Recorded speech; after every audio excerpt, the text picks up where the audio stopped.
Do I really need to send my Air Arms S410 to Ratworks? Welcome to or welcome back to the channel, whichever one it is. I'm just really glad that you're here. Now, this is a follow-up video of sorts to the video that I did with the S410 that Craig very kindly gifted me, to the pellet test that I did. A few people commented saying it should be more accurate than that. There was something wrong. We do know that. Craig sent it down here fully saying to me it needs a service. He even sent it with a service kit. Getting that service kit fitted was high on my list of priorities, right underneath actually shooting the gun. And because it was holding air, I just took it out and shot it. So I probably was a little bit hasty. Probably should have got the gun sorted first. With that said, at the end of that video, I mentioned maybe sending it off to Ratworks. Now, I did get a few comments and I got some direct messages of people saying, instead of sending it straight to Ratworks, why don't you get it serviced and see how the gun shoots as nature intended, as it were. And one of those people that commented was a friend of mine and friend of the channel, Adam Cole. If you do remember Adam, he's been in a couple of videos now, one of them with a whole collection of his guns that he's built, maintained, serviced. So he does kind of know quite a bit about the internals of air rifles, so I do trust his opinion. So when I told him that Craig had very kindly not only sent the gun, but he sent a service kit with all the seals, he said, we'll bring it down and we'll get that kit fitted. We get all the seals changed, no problem. I've got a bit of a workshop in my loft and we'll tear it apart and we'll put this new seal kit in. Very cheekily, I said, do you mind if I bring a camera and make a video out of it? He said, not at all, it'll be absolutely fine. So it's not a tutorial, it's just basically a couple of Adams hanging out in a loft and we're going to be fixing or trying to fix the Air Arms S410.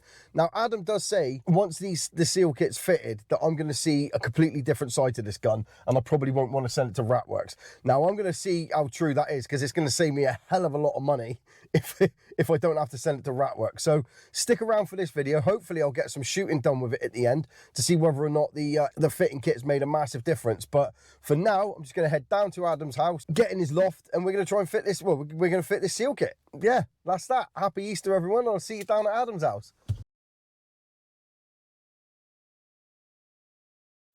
Look who it is. Hello. Ads again. How you doing? So he's going to have a go at servicing the S410. So I'm not going to do much chatting because I don't know nothing about what's going on, but Ads does. So yeah, what's the scat then? Well, we're going to have to stock off of him and see if we've got any anti-tampers in place. The anti-tamper for... Yeah, there's an Allen bolt under that one.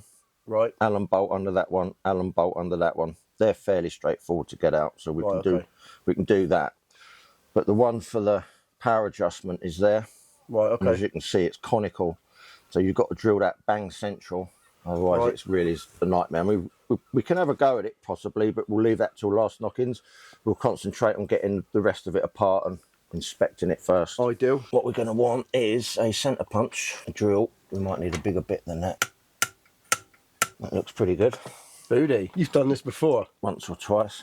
So that's just a cap over that then? There's yeah, it's just an aluminium plug is all it is. Right. And underneath that, you've got your Allen bolt. So what you do is you ream out a hole big enough to get the Allen key through.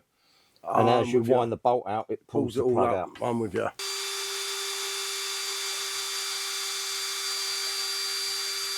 We're unwinding that. And that's to block off. Now you've got an O-ring that seals that. And there you go. So that's the anti-tamper drilled through there. That's the bolt out from in there. Next is the other two anti-tampers.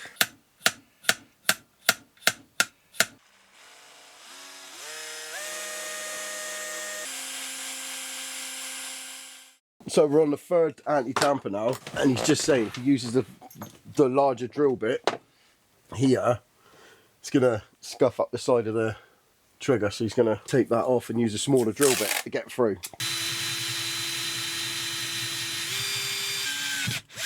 Now she blows. But does the Allen bolt? Yes, it does.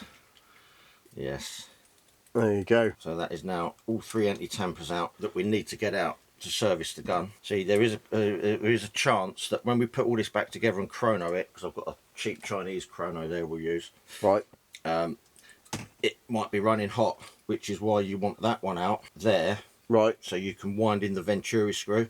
Yeah. And what that does is it just closes up the gap in the transfer port to restrict the amount of air that comes through, which obviously wind it in decreases your power, wind it out increases your power. Right, I'm with you. But until we put this through the chrono, we're not going to know what it's doing. So there you go, there's one anti-tamper. 3 bolts. Anti-tampers are out. Now, before we move on, we're going to have a clean up of all this swarf. Free of swarf, which is nice. So we are, anti-tampers are out. Yep. Swarf's all cleaned up. Yep.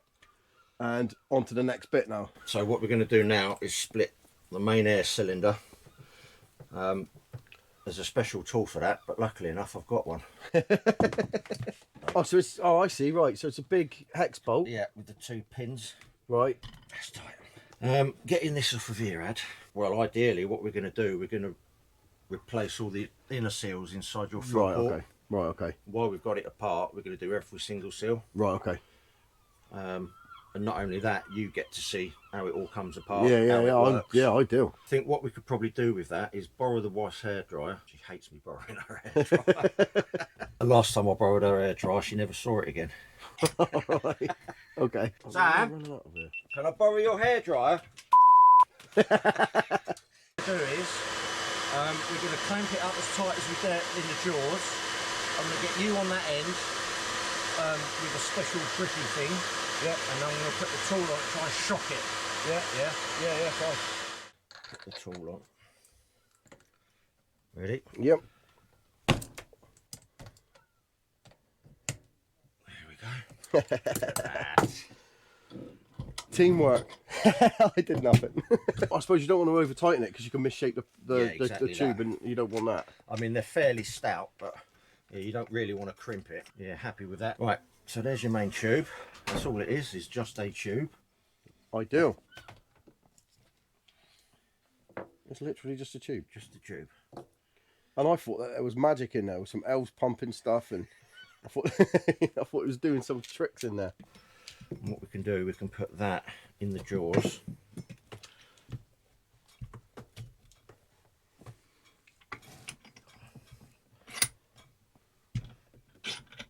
And hopefully wind that out without too much aggro. There we go. There she goes. You just got to be careful with how you attack things, because it's very easy to go busting stuff, shearing stuff, yeah, I can imagine. up all your blue in, and honestly, I tend to go at things like a bit, bull in a china. 100%, yeah, 100%. I used to be the same. Right, so what we're doing here, we're taking out the main bolt in the hammer housing. There's your main spring. Oh, okay. There's your hammer.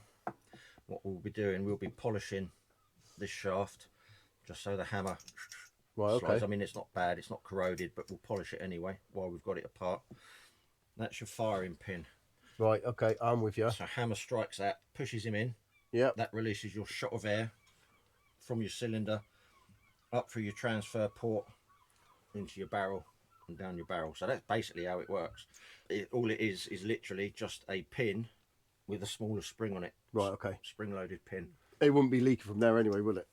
If it was, it would be the mating face between the valve stem seal and the body. Right, okay. If that's the case, the easy way to do that is to just put a bit of auto sol on both faces and just lap it like you'd lap a valve in a head of a car. Right, yeah. And it just polishes up the surfaces. Oh, okay. Oh, yeah, I do. But the only way you'd know that is if you had a slow leak. If you put the muzzle of your barrel in some water and just left it, you'd see a blop. And that would be through there. And that would be leaking through there. Right, yeah. okay. All right, what are we doing now? We're going to have the trigger set off of it.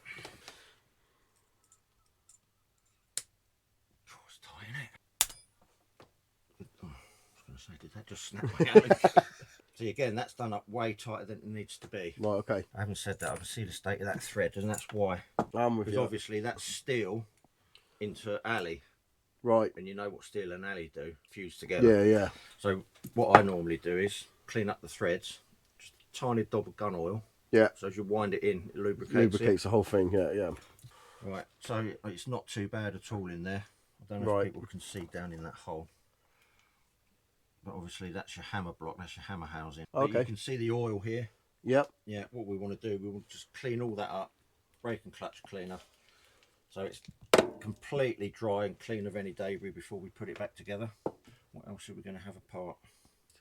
Is that grease? Let's investigate that. Yeah, well, to be fair, you do use literally a smear of molly grease on that, Right. but it doesn't need to be lagged, because what'll happen is if that drops down onto the hammer, it'll affect how it works. Right. It'll bind the hammer wants to be free flowing. You put grease on that and it will bind it all up. Right, okay. So it's ideal now that we have that apart, and clean all that. I don't know if you can see that. Barrel O-ring. Right, yeah. All that's damaged around there. So it's a good job we had the barrel out. Yeah. So we can replace that one. That basically is your basic breech block. If you wanted to get that out, what you need to do is get a drift. Right, punch down. Fits down there and punch it out. But it's not essential. All it means now is, because it hasn't come out with a barrel, we've got to change the breech shield with it in situ.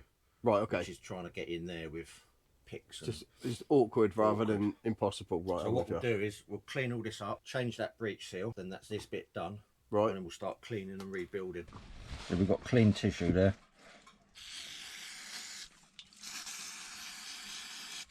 Look at that crap.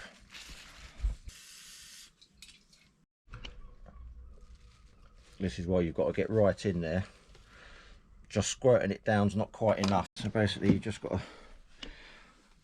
get in and dig the old one out without marring too much of anything up. And this is why it's best to have this out if it comes out with a barrel. Right, okay. Because you're not working around the block.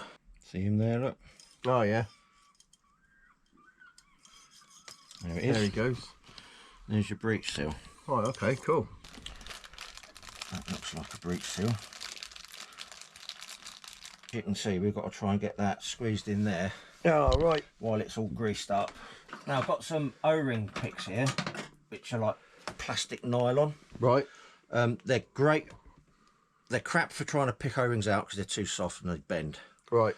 But for trying to seat new O-rings into a cool. recess like that, they're actually pretty good.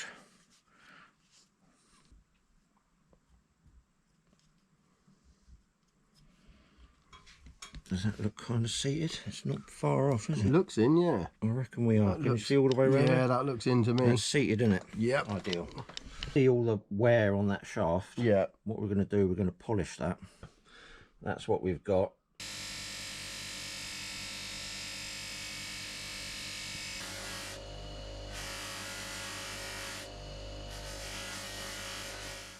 It's like brand new, that is. Everything's good. Right, so that one goes in the bin before we get it mixed up. Molly grease. Right. It is literally that much on your finger. Right. Give it a smear around your shaft. That sounded rude. Mental. Smearing molly round your shaft. That's, yeah, and that's literally all you want. Oh, okay. Yeah, just a fine film, just to sit between the mating faces.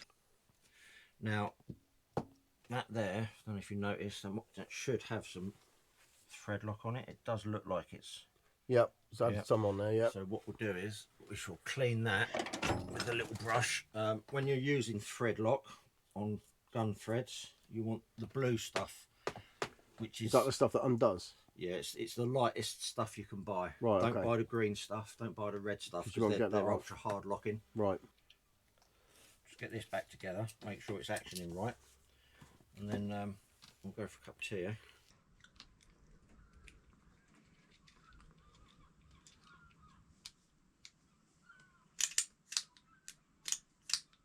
Nice. Feel that. Oh, yeah. Look at that. Buttery smooth. That's beautiful. Right, so we're happy with that then. Cup of tea o'clock, Ad.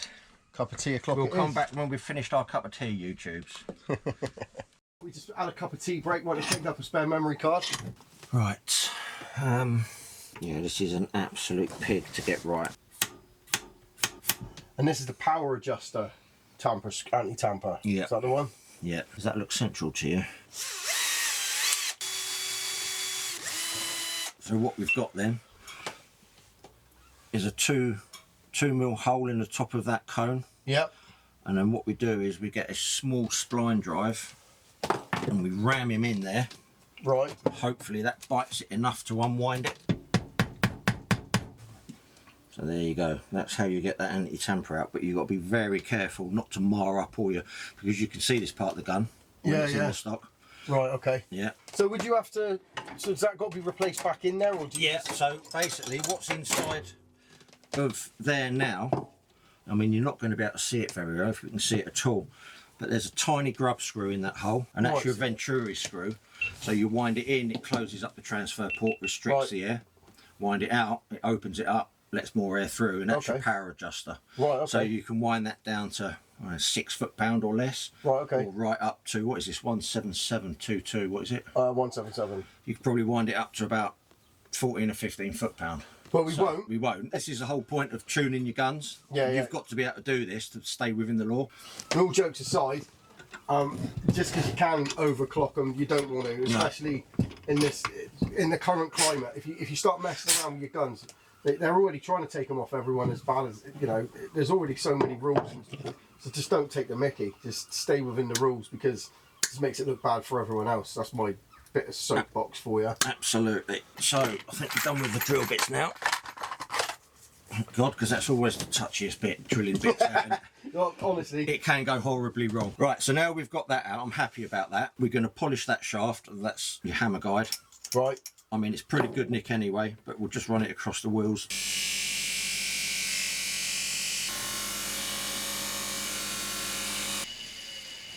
Nice.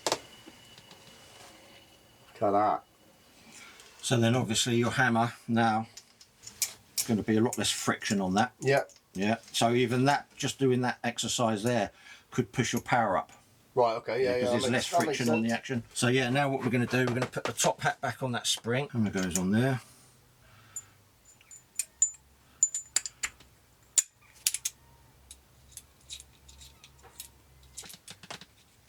And you don't want to ream this right up at this stage. You want to keep it so that still there's a little bit of play in it. Right. Okay. And it still moves freely. And the reason for that is you're going to need that play in it when we marry the block back up with the bolt holes. Right, okay. But that, for all intents and purposes, is now rebuilt. Okay.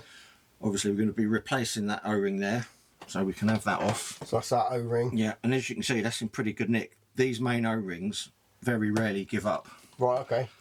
But there are problematic ones, which is your O-rings to the block for the gauge. Yep. They give up.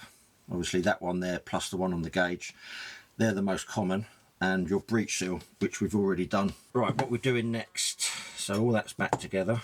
That wants an O-ring on it. That's the new one, yeah. Where's the cylinder?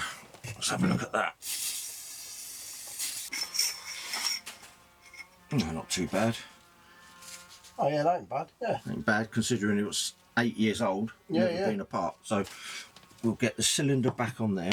So again, tiniest bit of grease. You can be fairly liberal with that. I mean, get a nice coating on it, all round inside and out. And just roll it over the threads. Make sure it's seated. And then any excess, just give it a quite quick wipe off. And then what you want to do is get the right end of the cylinder. You don't want it going on back to front. And then when you wind it up, it's literally hand tight. You don't need to ream these right up. Literally that tight. And it doesn't need to be any tighter. Next stage is your fill port. Oh, there we go. So that O-ring there, we're going to change that. Right, yep. Because what will happen is when you're filling up, the air pressure in the tank pushes that on its spring, right, opens it up, and then when you disconnect it, the pressure in the cylinder closes that back up, and that's your sealing O-ring. Right, okay. Yeah. So if you've got a constant leak from your fill port, it'll be that. We might have to cut that one off. It's rock solid. And that's a bad thing, isn't it? Yeah. For them to be hard, like so that they need to be supple. Yeah, that's not. There's no flex, giving it. No flex to that whatsoever. No. So that could have been your main problem. What's that one, isn't it? Plunger O-ring, yeah, that looks like the one. So that's that seal renewed. We need 2 of those because there's the second one. Right. 2 of them. That one. And 1 of those.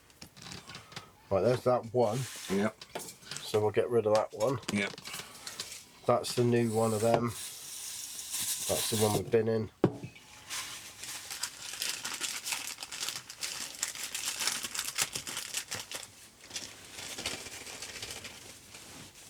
And that's the new one of them. Right. You sure you got them right? They're not the old ones. You can be back. No, definitely not. Binned them off. Yeah. So with regards to the silicone grease, don't be afraid of it. It's your friend. And Right. if you get too much on, you can just wipe the excess off. Which is the one you're not supposed to use? Because is it like Vaseline or something like that you're not supposed to use? Well, I think because I'm not that technically minded, but O-rings are made from nitrile, Right. or some compound like that, and there are some oils and greases that just don't agree and they break them that's down. what I was thinking. Yeah. So yeah, silicone grease for your O-rings is ideal. So that's both those, and that one.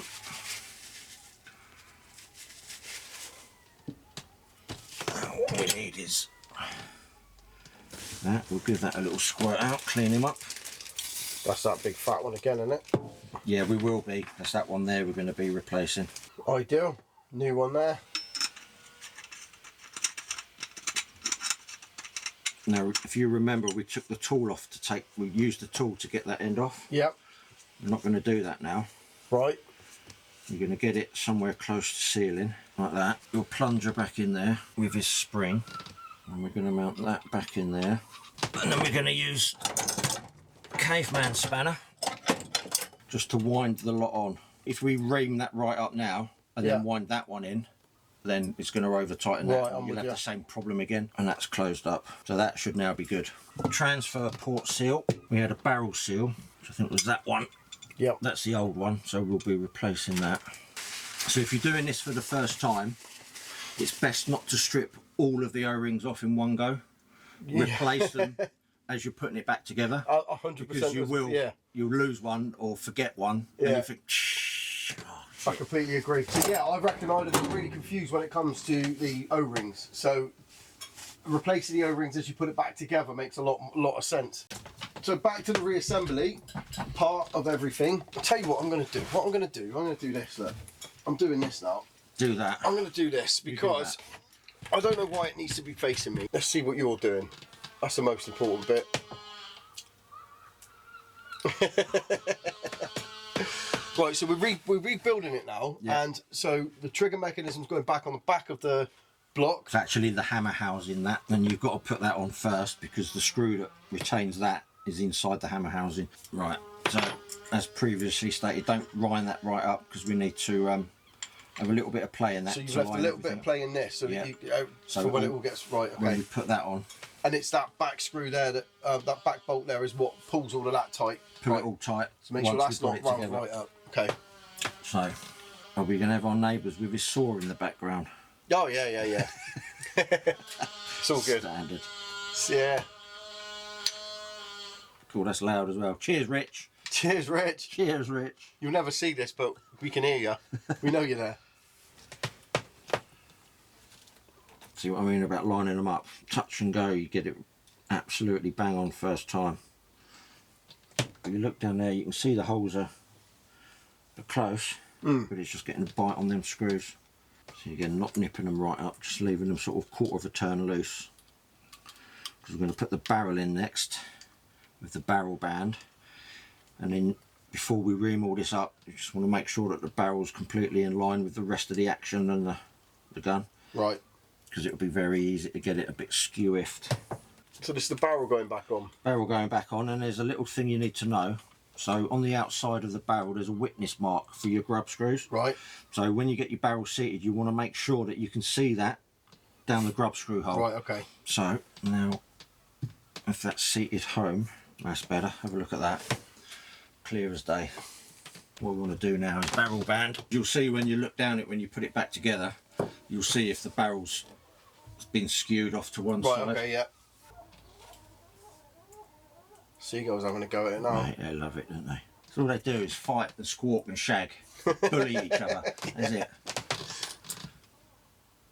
So now we're happy with that, we can go back, nip these up, And then before we nip those two up at the back, well, that other one, just give your hammer bolt a real good. And that one you do pretty firm on that one. Do pretty firm on that one. See those two there now. You can give those a nip up like that. Right. We'll put the grub screws in the barrel so we don't lose them. And then we put your magazine clip back on. I mean, it's prudent, you know, if you're going to be using the gun regularly, just once a month, take the stock off, just make sure that everything's finger nipped up, and nothing's winding off, because we did notice a couple of these hadn't they, over time. So, and the next thing we're going to check is to see if it cocks and fires. That had me. That sounds like cocking and firing to me.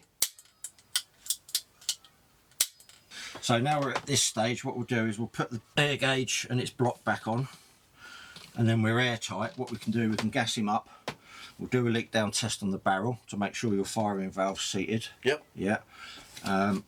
We can dunk that in water to make sure that that's not leaking. Yep. We know all these are going to be good because they just are. The only other one that might have been a problem would have been your breech seal when you fire it, but that's been replaced now, so we know that's good. Right, so I think we're good to put some air in him and test for some leaks.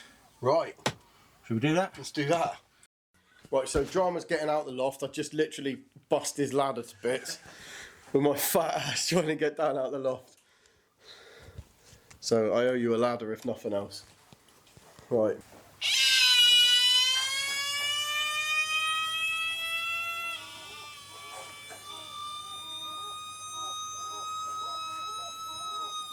So that noise is alright. Because it's been doing that since I got it and I was really worried. Yeah, that's just the air squeezing past your plunger. You know, that one with a really tiny O-ring. I'm with you. I thought that was that.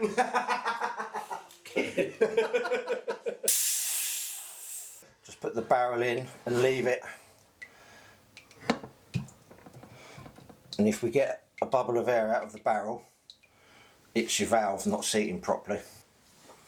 We'll leave it in for a good few minutes. Right. Just in case it's a very slow leak. So after a lot more water testing and a cup of tea, we went back into the loft and Adam must have spent easily an hour and a half setting up the trigger on the S410 till it was as close to perfect as it could be. And believe me, this trigger is now set up absolutely spot on. I couldn't be happier with it. So with the trigger mechanism sorted and the rifle put back together, we strapped on Adam's, what he described as a cheap Chinese chrono, which I got to be honest performed a lot better than the FX one that I've been landed with, and we spent another hour plinking in his loft, dialing the rifle into its sweet spot of around about 11.4, 11.6. Now I just want to take this opportunity to tell you, Adam is a top bloke. He gave up a whole Saturday to help me service this gun. It wasn't supposed to be a tutorial. This was just him doing me a favour, and I had the cheek to bring a camera with me. So massive, massive thank you, Adam. You're a top, top bloke. Mate, honestly, I really appreciate it. He literally said to me, he commented straight away and said, you don't necessarily need to send it to Ratworks. He's not run Ratworks down at all. No, he literally said, do what they do and they do it well. He just said, try and shoot it as it was intended first before you make any rash decisions. And I'm really looking forward to figuring it out because, well, actually, the improvements already on how smooth everything is. I can't wait. I'm actually really buzzing, so I'm gonna have to get firing some stuff off. Yeah. It's you as well, mate. Look. Me as well. So massive thank you to Craig for sending the gun down. A massive, massive, massive thank you to Adam for inviting me to his home, into his workspace, and yeah, and doing everything he did, mate. I shake your hand again. I appreciate you, and you're gonna see more of Adam anyway because we're gonna be doing some bits and pieces. We've been talking about it upstairs, up and coming pretty soon. So keep an eye on the channel. And I'm either going to be signing it off here, or there's going to be a little bit after this. I don't really know, so this bit will probably be getting cut out. If it doesn't get cut out, there's another bit after this. So thanks for watching this video. I hope you enjoyed watching it, because I've definitely enjoyed sitting in the loft watching watching Adam make it. And I'll see you in the next video. Take care. See you in a bit. Cheers, then. Cheers. Okay. I'm excited for it. I'm excited for it. So obviously I was going to try it, wasn't I? This is a freshly serviced S410, gifted to me very kindly by Craig and serviced for me yesterday very kindly by Adam Cole. Let's see what it's doing now.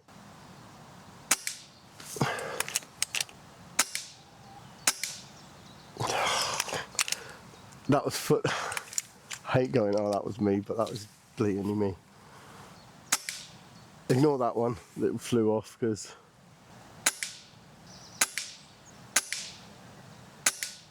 I should have stopped. I knew I should have stopped. I think we can all agree, you take me out of the equation, that thing's stacking pellets. That's incredible at 25. Let's move it out a little bit. At 50 meters is a new target that was made for me by my friend Andrew. Hopefully he's going to make me a few more of them because they're absolutely brilliant. It's just a piece of steel plate that I've primered white, and I have had a go at it.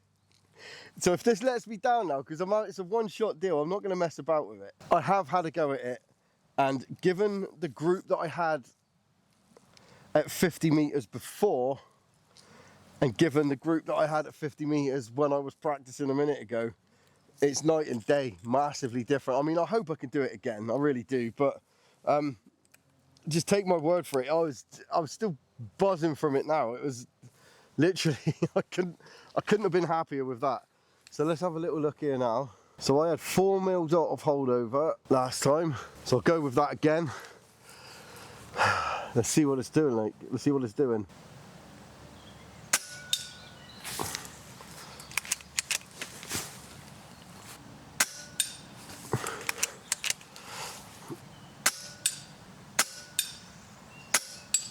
Ah, that one was slightly low. That was slightly low, but come on.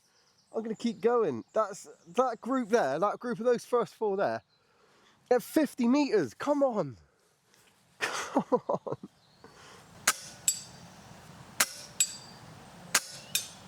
Right, that was way off.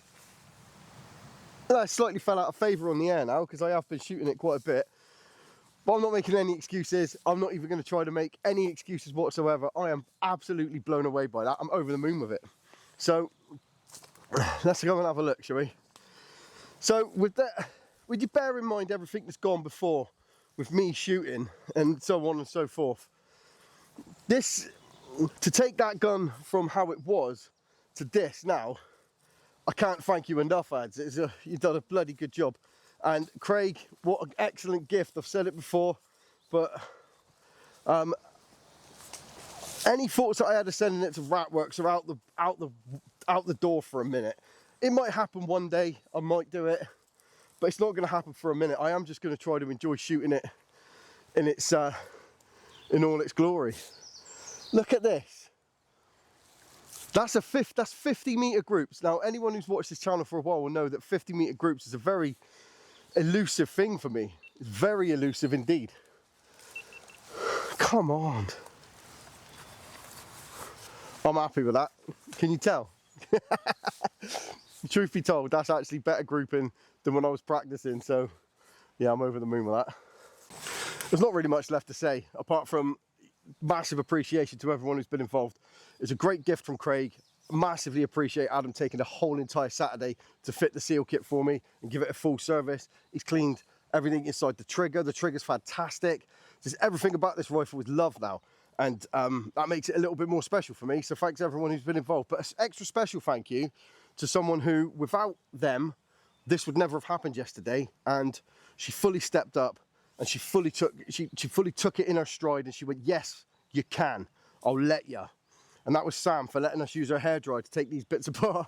Because without Sam's hairdryer, we'd probably still be there trying to take it apart now. So thank you very much, Sam, and I'm glad I didn't break your hairdryer, but I did break Adam's ladder, so I owe you a ladder. Thanks for watching this video. I appreciate every single one of you. You're going to be seeing a lot more of this rifle. Take care. I hope you enjoyed it. I did. Thanks for watching. Like and subscribe if you want. If you don't want to, absolutely fine. It's your YouTube. You do what makes you happy, and I will see you in the next video. Take care. Cheers. Bye.